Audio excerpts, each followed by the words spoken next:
তৃণমূলের জয় জয়কার। প্রধান প্রতিপক্ষ বিজেপিকে 12টি আসনে আটকে দেওয়া।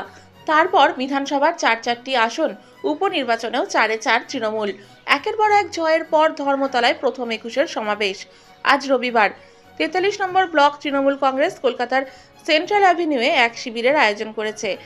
রাজ্য লোকসভা নির্বাচনে ভালো ফলের পর এবার রেকর্ড সংখ্যক মানুষের জমায়েত হয়েছে ধর্মতলা চত্বরে। এই দিন উপস্থিত ছিলেন ইরফান আলী তাজ, পারভেজ ইকবাল সহ অন্যান্যরা। তৃণমূল সুপ্রিমো কি বার্তা দেন, এই দিন মঞ্চ থেকে তার দিকেই নজর সকলের। देखिए दीदी आज क्लियर मैसेज दिए हैं, अखिलेश यादव यहाँ के क्लियर मैसेज दिए हैं कि जो सरकार 1000 दिन चलने वाली नहीं है।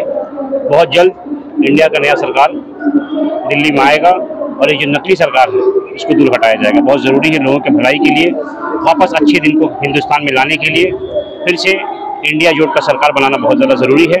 इसीलिए इसका सबूत ये है कि आज अखिलेश यादव यहाँ 21 जुलाई को यहाँ हम लोग धर्मतला में आके दीदी के हाथ से हाथ मिला करके मजबूत कर हाथ मिला करके यही दोनों ने कहा है बहुत जल्द ये जो बीजेपी की सरकार है उसको हम लोग सेंटर से गिराएंगे। यादव যা ইউপিতে যোগীকে হিরিয়ে দিল, আজ অখিলেশ যাদব যা করেছে পুরো ইন্ডিয়াতে যা রেজাল্ট দিয়েছে পুরো পুরো বিশ্ব ভারতও দেখছে।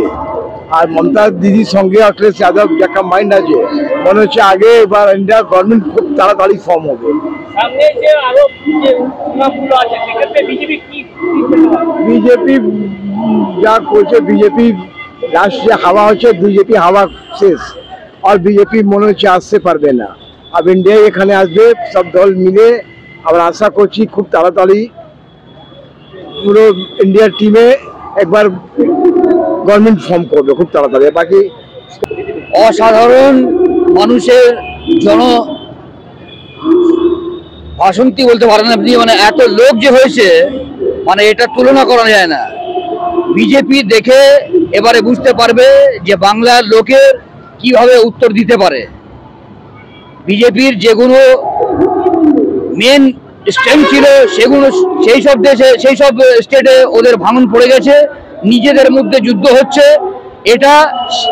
এটা ইঙ্গিত যে মানে ওদের পতনের সময় চলে এসছে, এবারে ওরা বিদায়ের জন্য প্রস্তুত।